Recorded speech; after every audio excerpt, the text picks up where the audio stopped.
విశ్రాంతి దినమున ఆయన యొక్క సమాజ మందిరములో బోధించుచున్నప్పుడు 18 ఏండ్ల నుండి బలహీనపరచు దయ్యము పట్టిన యొక్క స్త్రీ అచ్చట నుండెను.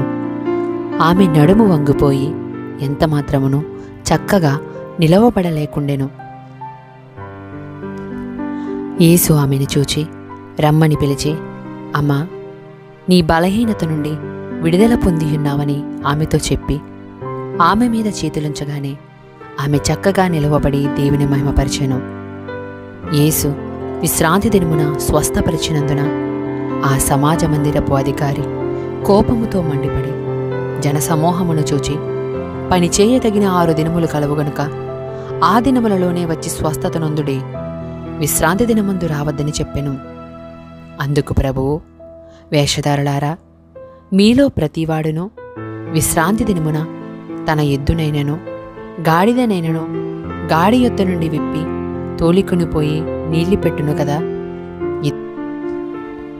ఇదిగో 18 ఏండ్ల నుండి సాతాను బంధించిన అబ్రహాము కుమార్తె అయిన ఈమెను విశ్రాంతి దినమందు ఈ కట్ల నుండి విడిపింపదగదా అని అతనితో చెప్పెను. ఆయన ఈ మాటలు చెప్పినప్పుడు ఆయనను ఎదిరించిన వారందరూ సిగ్గుపడిరి. అయితే జనసమూహమంతయు ఆయన చేసిన ఘనకార్యములన్నిటినీ చూచి సంతోషించెను.